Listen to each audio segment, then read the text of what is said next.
Yes, you are. You're so clever. Enough is never enough, if you know what I'm saying. Like, I could always read more. I had like a light coating of sweat all day and it's just really not pretty. Sarah J Maas is off just doing like her indulgent whatever the fuck she wants, which good for her. It's not book related, it is a tea subscription.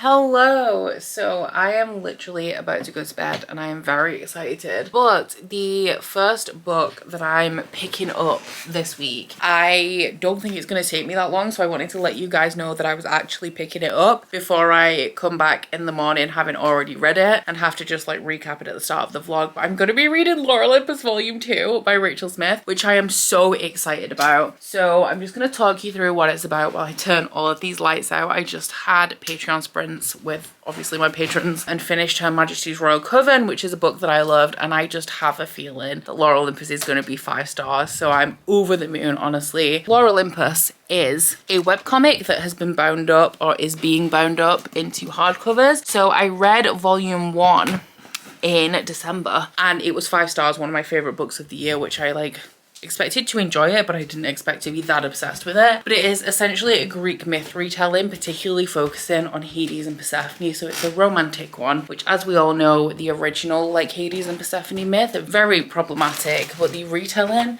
I mean, I see why it's romanticized, and y'all know that I love me a Hades and Persephone retelling. So it mainly focuses on that, but we have a whole ton of other, oh, it's very dark now, other Greek myth characters in there as well, like Hera, Aphrodite. It kind of modernizes them, puts them in the city of Olympus, and makes them like really relatable while still retaining the nature of like the actual characters from myth. It does carry over a little bit of the problematic nature of Greek mythology as well, so we do have some like domestic abuse and sexual assault throughout there. Big content warnings for that, especially in volume 1. But I just loved volume 1 so much. It was like 400 pages of mutual pining. I'm looking for my slides so that we can let Brie out and I can get into bed, but honestly it's been a while, so I don't even know where to look. But volume 2 has just been released, and when I went to Yalk at the weekend, I did pick up the Waterstones edition, which I still haven't decided whether I'm going to be cancelling my pre-order of the Illumicrate edition or whether I'm going to be keeping both of them. But volume 2 has just been released, and volume 3 is thankfully going to be released shortly after. It's coming in October. So I'm going to, oh, my slides were literally where I was stood a second ago. I'm going to go and let Brie out to go to the toilet, also get myself a bottle of water, and then I'm going to go and get in bed and read this. I'm really thinking it's going to be a 5-star read. Hello, Pudding.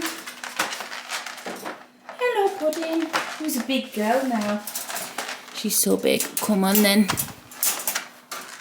Come on, do you want to show them what you learned? Do you want to show them the trick that you learned before you go outside? Sit. Sit. This literally took me 15 minutes to teach her last night and I'm so impressed. Stay. Sit. Stay. Paw. Good girl. You're the best girl. Yes, you are. You're so clever.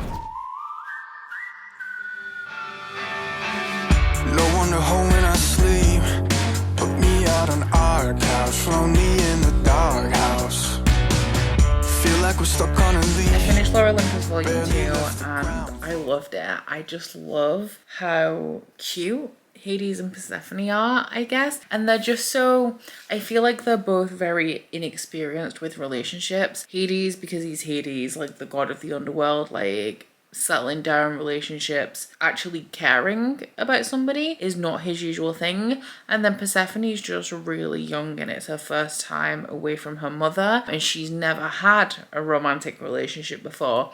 So both of them kind of being into each other but not really knowing what to do about it is really, really sweet. But the reason why this one in particular didn't get 5 stars is that it just had a lot of other characters in it that I wasn't as interested in. Hades is making stupid choices right now and I do not support them, and it just had not enough Hades and Persephone cuteness for me. Still really excited for volume 3 and I still really, really love this series, and I'm glad that I read this straight away because I have been super hyped for it to be released.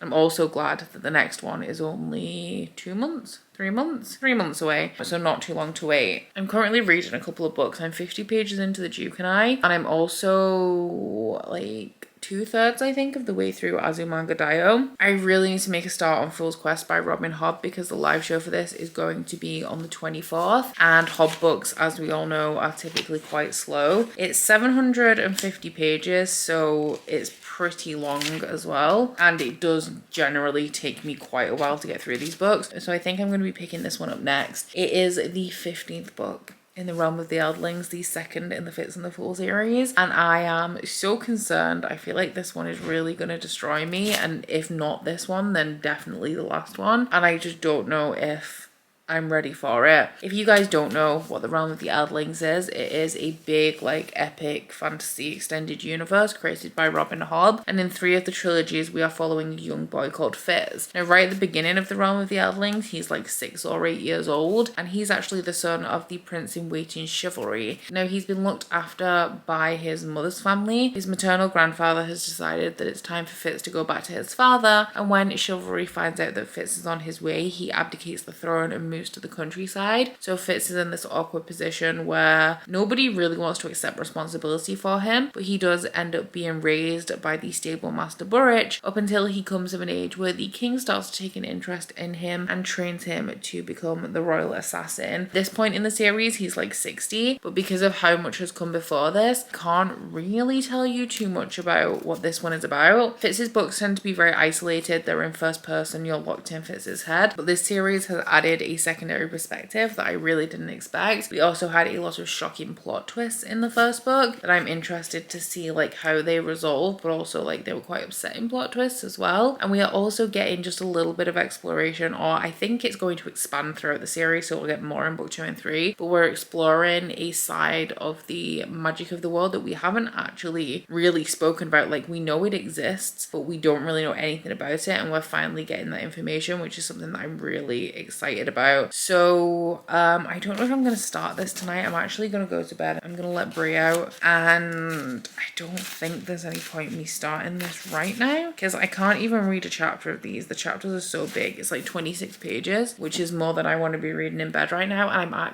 I'm really in the mood for romance, and I think it's because Lore Olympus is such a slow burn that I'm getting all of like the sexual tension but none of the like resolution of the romance. So I want to read a romance, but I am, like I said, I've started The Duke and I, but that's not the kind of romance I want to read right now. I want to read something like really angsty, and I picked up, was it 3 or 4 books free from Rare by an author called Tracy Lorraine, which are all like hate to love or like bully romances, and I'm really feeling like I might want to pick up one of those and just read a couple of chapters in bed. That could be dangerous because I still have a lot of books that I ideally need to read in July, but it's what I'm in the mood for, so I don't know whether to kind of like run with it. Hey, Brie has escaped without my permission, but I just wanted to get something. I picked this up for Brie last week and I wanted to show you guys because I think it's really cool, and I'm gonna get it out for her today because she's being very restless and I need something to entertain her because I still have a video to edit. I just filmed 2, but I ideally need to get 1 edited or mostly edited before the end of my work day, and it is 4 o'clock now. But on Amazon they have a selection of like brain games for dogs. They're all difficulty rated as well, and some of the advanced ones are like super intricate and I just don't understand how dogs can figure them out. But this one is a beginner level puzzle. It's like it occupies them mentally, of course, because they're trying to get treats out of the puzzle, but it also like I guess they learn and it helps them become more clever. So this one looks like this, and you can put the treats in the bones, and then they have to use their nose to like lift the things to get the treats out. The only thing I'm worried about with this is that she's going to lift them off and then eat them. But there's 2 difficulty levels, so you can have them like this so that you have like this level of depth, or you can have them like this, which is an easier setting. So like I'm going to start her off with this, and then when she gets the hang of it, we'll swap them around to like a little bit of a more difficult setting. But she's just disappeared, and I think she's upstairs. She keeps stealing socks off the bathroom floor, which honestly is my fault because I keep leaving it's my socks that are left on the bathroom floor. Oh, she's brought me a sock and a trainer. So she went upstairs to get the sock and then she's got the trainer from the hallway on her way through. So I'm gonna go deal with that. But yeah, I'll let you guys know how this goes when I filled it. I don't know what to put in it. I might put some like banana, frozen mango, peanut butter, and then just regular like treats or just dry food in. And so she has a selection. Yeah, I don't know if she can smell it, but she's very excited. She saw me making it. Sit. Wait. Wait.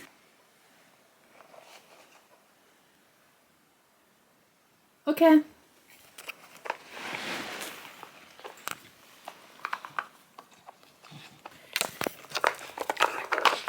Oh, that's the chicken. The chicken's in the middle. That's one out.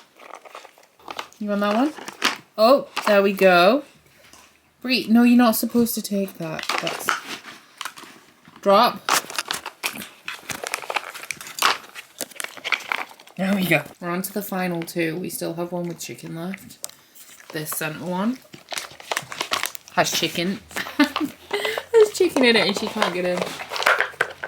Hey, clever! Yes! Yes, you are. You're so clever. Hello and happy Saturday. So I could have had a nice relaxing weekend, but I actually decided instead that I wanted to do some house stuff. So I'll show you guys. This is the TV stand from our living room. It used to be a larger unit with like a top built on. And more storage compartments down the side that my dad made for us because we have a lot of consoles. So my dad made me this because we couldn't find a unit that had enough slots for what we needed. And since we've moved, we got a bigger TV. So we've got like a 50-inch now, I think. So we took the top off it. So my dad actually made it out of a couple of old wardrobes and it served us well, but it doesn't really match the living room because it's pine and all of the other wood that we've got in there is either walnut or oak. So with the fire, which was like a cherry red color, I actually glossed it a dark gray and I'm going to do this to match. So I'm going to start by sanding it down, maybe put a primer coat on. Brie isn't happy because with the painting and the sanding she can't come through here, but yeah, I'm gonna sand it down, fix this little raw edge we've got here hopefully with the sander, and start painting. It's probably going to take me most of the day, can't lie. I'm doing it outside hoping the paint will dry a little bit quicker, but not so quick that the gloss is streaky, and I'm going to try and get it all done today, so wish me luck.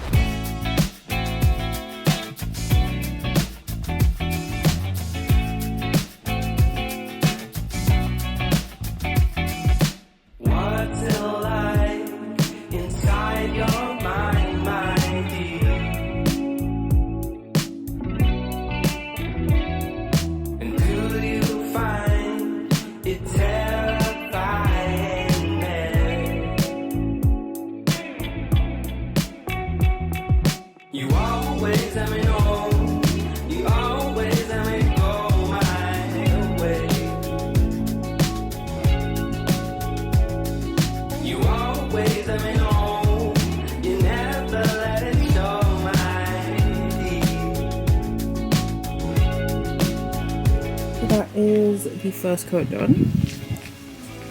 Time for the second one.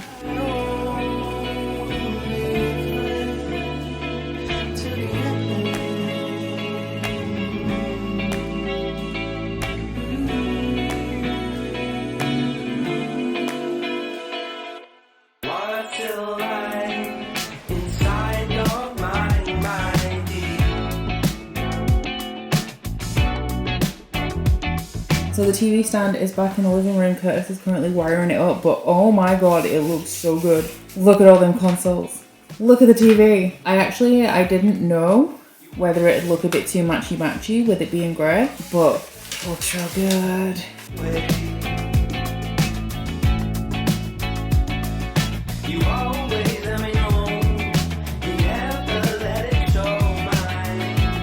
Good afternoon. I hope you guys are all having / have had a pretty fab Sunday. I say having, it's definitely have had because obviously you're going to be watching this like at least a week after I'm filming this clip. I'm just about to put the finishing touches on my iPad to the thumbnail for my mid-year stats video, and it is currently 3 o'clock on Sunday. I really want to get some reading done today. I'm also really itching to play some video games, but I'm trying, I always do this, I always put that off until I've read my like quota for the day, but I have so much to read. My TBR is endless. Like, enough is never enough, if you know what I'm saying. Like, I could always read more. We'll see what tonight holds. I haven't been working out very much because I'm sure I've mentioned before, this is turned into a whole tangent. This is not what I'm here to discuss. But I hurt my knees when I was a teenager. So if I do something like how I went to London last weekend, where I do like a lot of walking, I think on the first 2 days, we did like 21,000 steps a day. It takes a little bit for my knees to recover. So I don't like to go straight back to working out normally after I've been somewhere where I've walked a lot, because then I tend to end up with like a really sore left knee. So all of that to say essentially that I haven't really worked out this week. I only did one short workout, but I do want to squeeze in a little something this afternoon / this evening alongside all of the reading that I want to get done, and also, like I said, maybe some video games. But I did have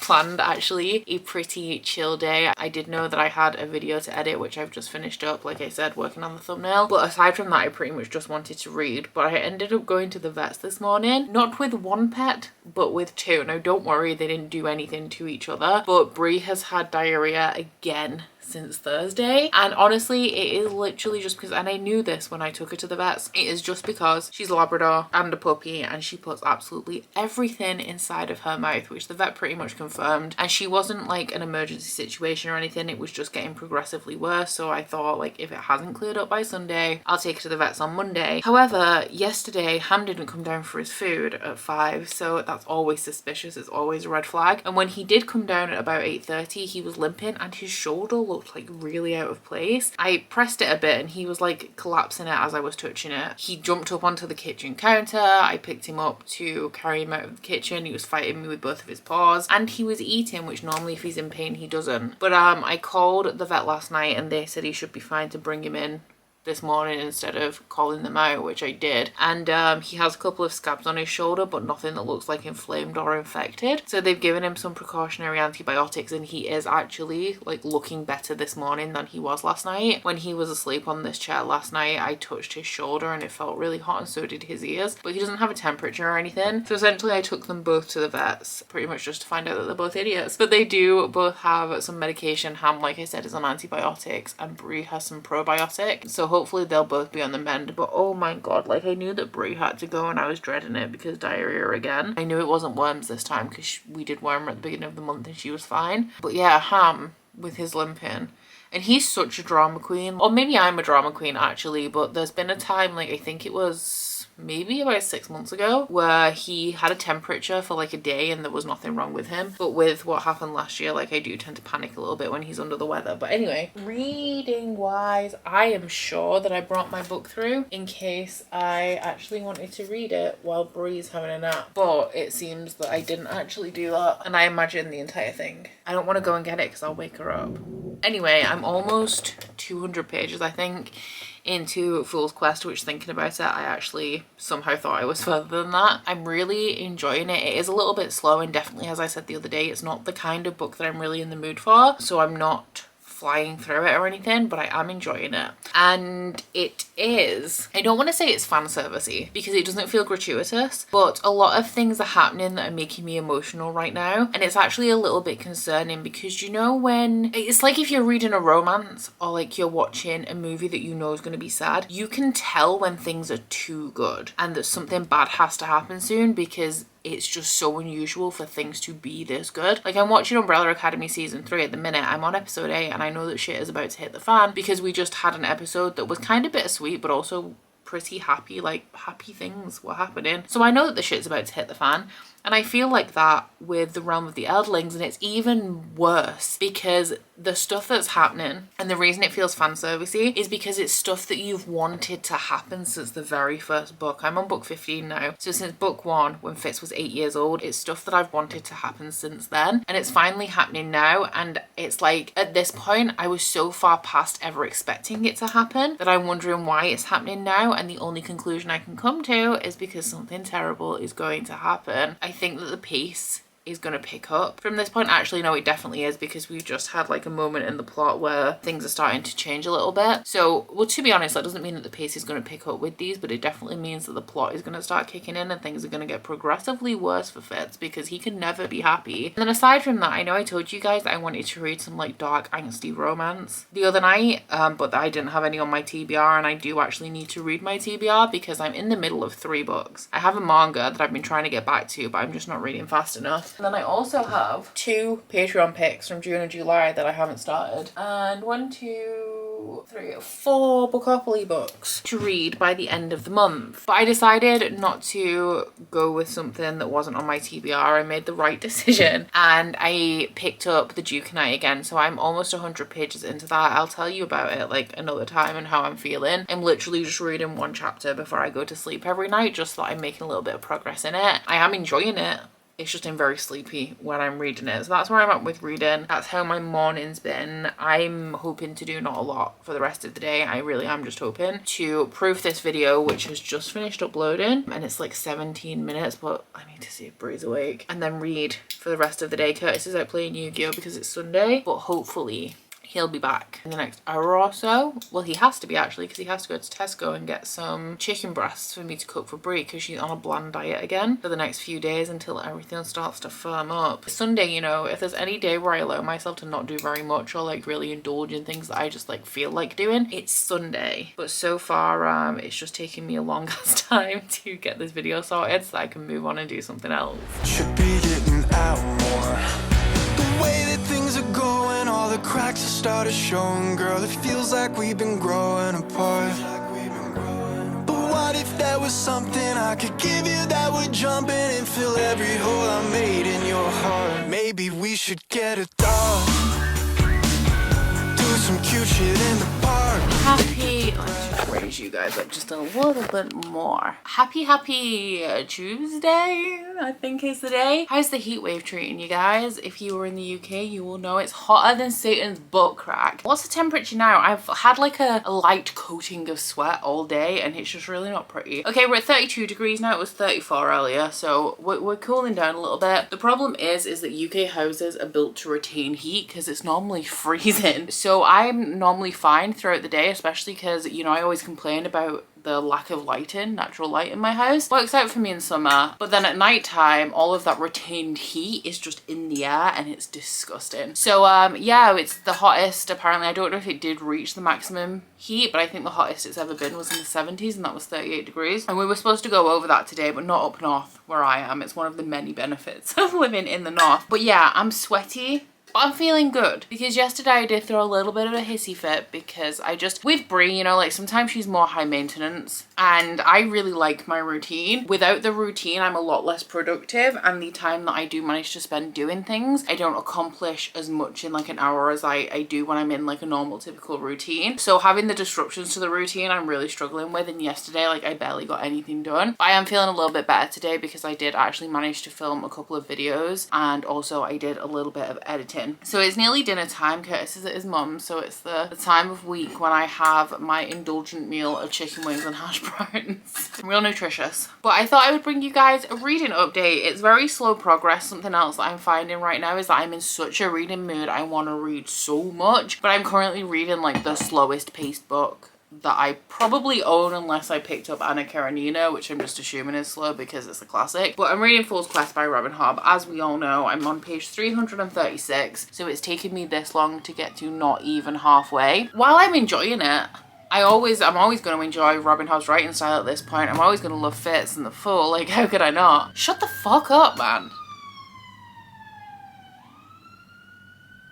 There's a fire somewhere because that was the fire engine. Our boy Fitz has a touch of the dumb bitchery, and we've always known this, and he's just so focused on what's in front of him and like how life is and how life is supposed to be that he's often missing the obvious, and that's just a recurring theme throughout the realm of the Earthlings. But I just feel like it's especially apparent in this one because it's taken 336 pages for anybody to even present the idea of something that I was 95% sure on by probably 2/3 of the way through the first book in this trilogy, and the idea has only just been introduced. So like there are lots of puzzles and like questions, and the answer is this thing that's only been introduced that I've been pretty certain about since 2/3-ish of the way through the first book. So it's just lots of fits going back and forth. Like, I wonder why this is happening. Why have they done this? Because they were looking for this, not this. Like, it makes no sense. Are they doing it for this reason because this isn't what they want? And I'm like, just honey, please, please. So for some reason that feels like especially tedious right now to read. And I'm not sure if, because you know, I say hindsight is 20/20. Hindsight is I can't remember a fucking thing that happened 2 minutes ago. But like, I'm sure he's not normally this dumb. And it is getting a little bit frustrating. So that's what I'm up to with this. Interested, because actually something that somebody's just said about the direction, literally, like the place where we're all going to be going now that we've sorted some things out, is very interesting to me. And I'm hoping for lots of answers and clarity on some of the magical elements that we still yet to unravel. But I'm also picking up The Duke and I by Julia Quinn. I'm reading like one chapter in bed every night, and once again I am enjoying this. If you don't know what this is the book that the first season of the TV show Bridgerton is based on. Historical Regency romance about one of the Bridgertons, Daphne, the eldest girl, who pretends to be dating the Duke because he doesn't want to have to bother with all of these women coming and introducing their daughters, because he's never getting married, never having kids. And she has been, I think this is her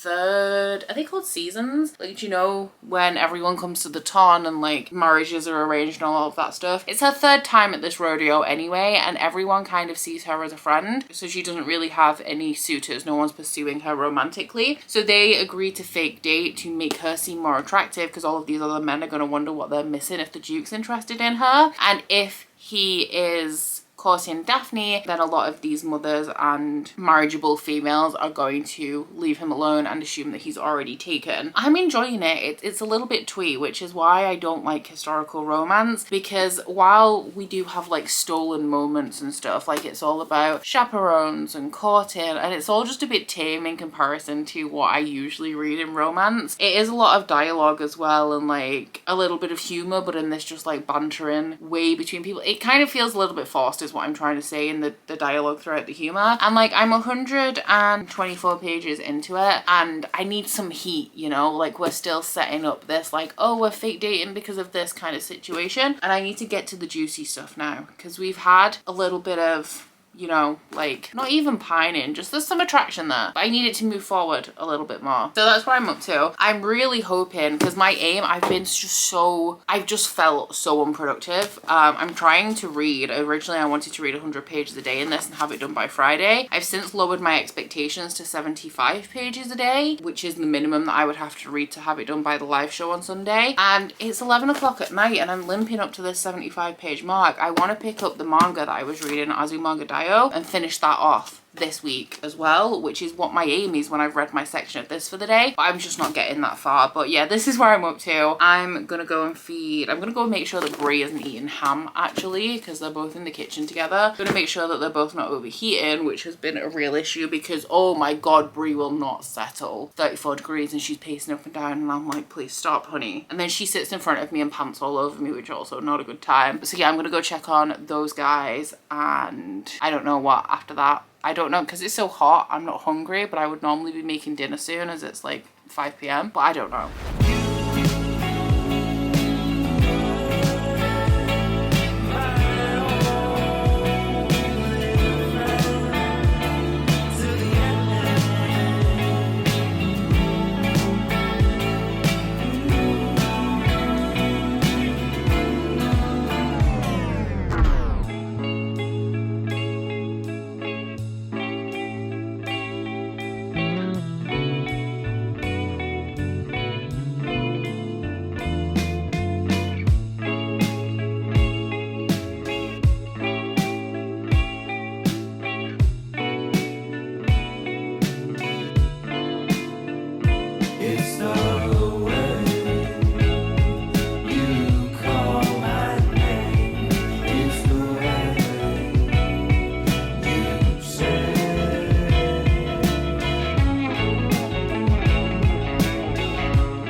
time no see. I'm still, of course, struggling my way. Well, I wasn't struggling my way through Fool's Quest. I was just progressing slowly. Now I'm actually struggling my way through it. I am behind now. I kind of need to be at page 600 by the end of tonight, and I'm on page 518. And pretty soon, it's nearly 10 p.m. I plan on playing some Divinity, I think, with Curtis. Either Divinity, It Takes Two, or Fortnite, but I think we're going with Divinity. As I'm reading so damn slowly, I don't actually have anything to tell you guys about the books that I'm reading, but oh my god, we just got some Red Rising news for the final books. Not book, final books in the series. So Pierce Brown is at San Diego Comic-Con and I'm honestly so jealous after going to LFCC. I would die to go to San Diego Comic-Con, especially actually because Pierce Brown is there. But he's actually just announced some Red Rising news. He's announced that book 6 is going to be coming on the 2nd of May next year. So it's actually 3 days before my birthday, which I'm so excited about. But not only that, we're getting a book 7, which apparently is going to come shortly afterwards. Although from what he said on the panel, like, people are guessing that he hasn't actually finished writing it yet. But as we know, book 6 is called Lightbringer and book 7 is called Red God, which is really intriguing. So yeah, I'm really excited, but I'm also a little bit nervous because of how long it's taken for Lightbringer to be released. I don't want to have like a long wait for Red God again. Oh my god, look at this. Look at this bundle of cuteness.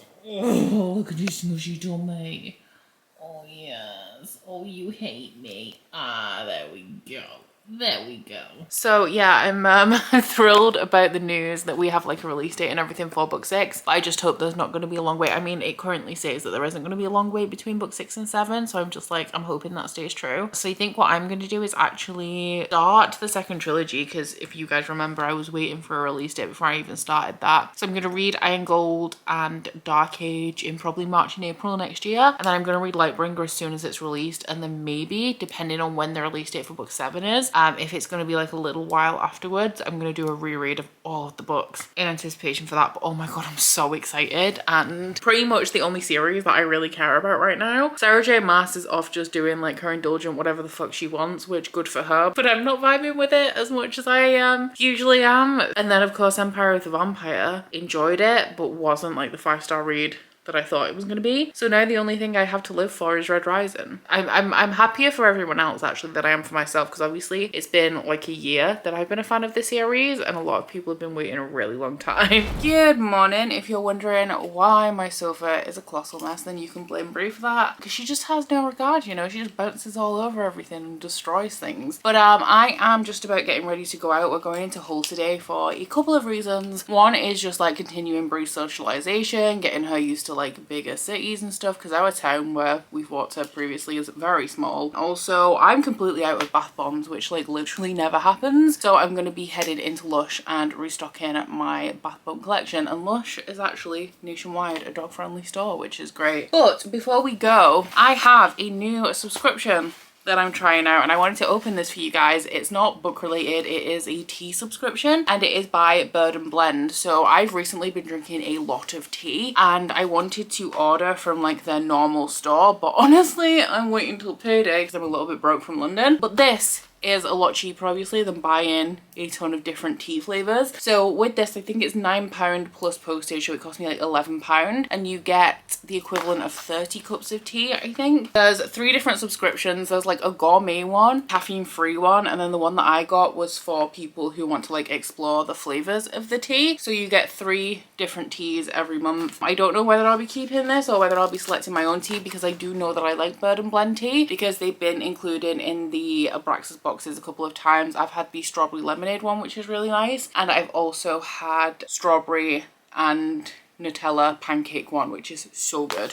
So we're gonna have a little look what's in here. Because I've been drinking so much tea, I have 3 of the pucker ones. I have the vanilla chai, the bedtime one, which is my favorite, and also the licorice and peppermint one. Then I have a couple of Twinings like special green teas. I have the cherry bakewell one and the chocolate coconut one, because I've just been drinking like 2-3 cups of tea a day. I wanted some more variety, so let's see what we have in here. We have a little card. I'm expecting, because it's summer, I'm expecting some cold brews, and I've never had like cold brew tea before. Oh, these look nice. We have a Robust, a fruit tea, and a green tea. So the first one we have here is peach soda. They're all loose leaf tea as well. The perfect peach soda pop, great iced or hot. So yeah, like I thought, it is an iced option, but the ingredients in this one is apple pieces, hibiscus, cardamom, rose petals, rose hip, freeze-dried peach, orange peel, and natural flavoring. Brew for 4 minutes without milk. I then have the jelly and ice cream one. This one is rooibos. I don't know, I never had rooibos tea, I think, so I don't even know if I'm saying that right. I think I am. This one says with or without milk, so I have the option. And this one is rooibos, desiccated coconut, freeze-dried strawberries, apple pieces, hibiscus, elderberries, rosehip, vanilla pieces, red cornflowers, and natural flavoring. I want to smell these, so I'm gonna, because I am gonna be drinking them soon, so it's not like they're gonna be effective for too long. This one is a peach soda.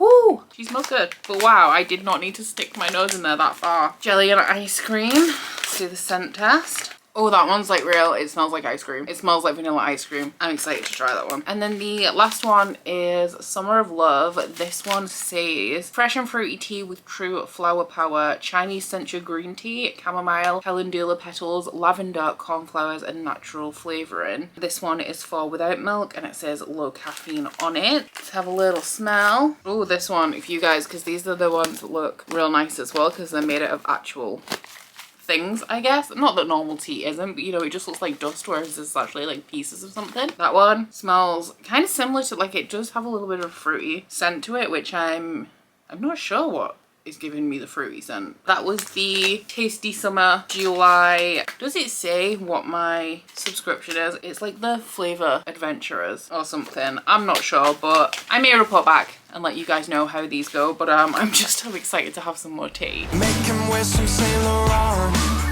yeah. Take some pics and put them all on the internet. Yeah, I know things haven't hard, so let's make a new start with a four-legged therapist, and all our problems will be gone. Yeah, maybe we should get a dog. Nothing is easy to fix, but baby girl, the fact is we need a distraction. And I know you're so tired of my tricks, so let's throw something new in the mix. Maybe we should get a dog. Do some cute shit in the park when we get depressed. Make him wear some Saint Laurent, yeah. Take some pics and put them all on the internet. Yeah, I know things haven't hard, so let's make a new start with a four-legged therapist, and all our problems will be gone.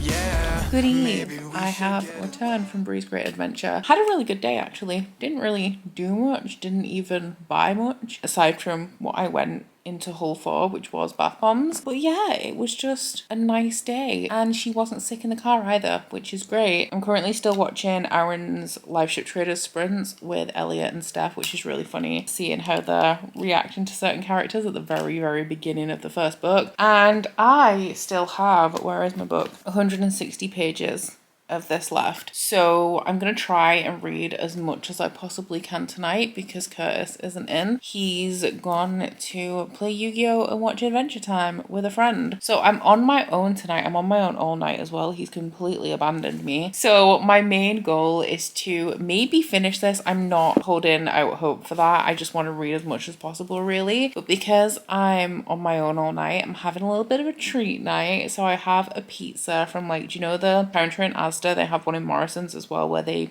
build whatever pizza you want. Really upset that they didn't have garlic bases because that is the main reason why I go to those counters, so I can have a pizza but like with a garlic base instead of tomato. But I do have myself a pizza. I also got a melon medley and a bottle of raspberry Pepsi Max. So like honestly, what more could you ask for? In terms of the tea, I did say that I would maybe check back. I've tried the floral one so far and it was alright. It was a nice tea. Floral's not normally my jam. I usually prefer either sweet or spicy. Hammy, say hi.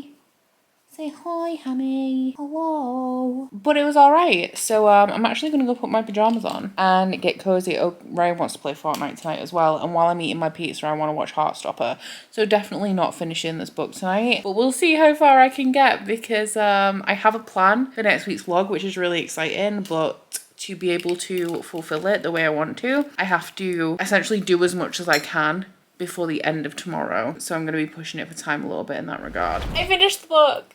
I didn't think that I would be sat here today telling you guys that I finished the book, but I finished the book. It was only about 90 minutes ago. I really was cutting it fine. It is currently 3 hours to the live show, so I finished it with 4.5 hours to spare, but oh my god, there were so many moments throughout reading this that I could have like stepped up and got ahead, but I was really down to the wire on this one. So in terms of my rating, I have been dithering between a 4 and a 5. I currently have it in as a 5 because in terms of me being somebody who's followed this series from its entirety, which I mean the majority of people are when they get to this point, it had a lot of moments in it that were very reminiscent of the Farseer trilogy. It was actually, a lot of this was like an homage and also maybe a goodbye to the Farseer trilogy. So we had a lot of similar settings to the first trilogy. We had a lot of the same characters making reappearances from the first trilogy. There was also like, I want to say like a longer amount of time spent doing things than is typically usual, and it felt very much like you're watching something like Game of Thrones and a character just says something to someone else, or like they have like a really nice moment or a good day, and you know that by the end of the season they're going to be dead. That is the best thing that I can say to describe the experience of reading the entirety of this book.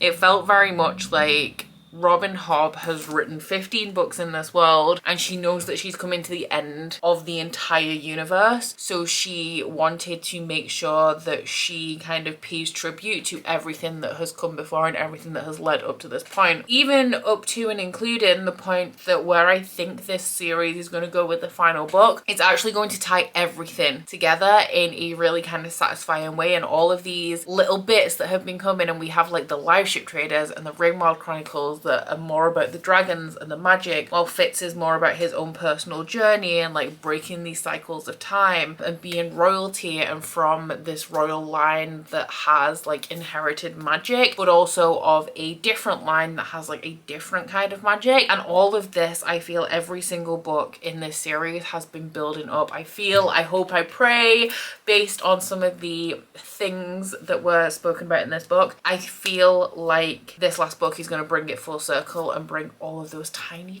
little bits into like a position of relevance, and I'm so excited for that. So I gave it 5 stars for that reason, and just like I did cry a little bit because like I said earlier in this vlog, it felt a little bit fan servicey in parts, but not in a gratuitous way, just in that it was kind of like righting the wrongs of the first trilogy, not in that the books were poorly constructed or anything, but just that it's been such a long arduous journey, like devastating journey that Fitz has been on, and it felt like making peace with a lot of that and fixing some of those elements. So I did tear up as some of those bits were like resolving and falling into place. The reason why I was leaning more towards 4 stars in some ways is because the pacing in this is incredibly slow, and it just felt like we would never get into the point in some elements. As you guys know, I have dragged my feet on reading this. I've been really struggling to pick up the pace, but then the reason why I have gone with a 5 star over a 4 is that I've even said in this vlog I was not in the mood to read a very slow paced adult fantasy this week. If it wasn't for the live show, I would not have picked this book up in this moment because I just want something faster paced. I talked about it in I think my mid-year freakout tag with how I've been feeling over the last few months and how I'm only just really getting back on my feet. I'm not picking up adult fantasy at the minute because I need something like a little bit faster paced, a little bit easier to read, something that doesn't require as much focus and as much, I want to say patience, but more just like stamina to get through like a 700-page book this dense and slow and intricate. That's not the kind of thing that I've been leaning towards. So while the pacing was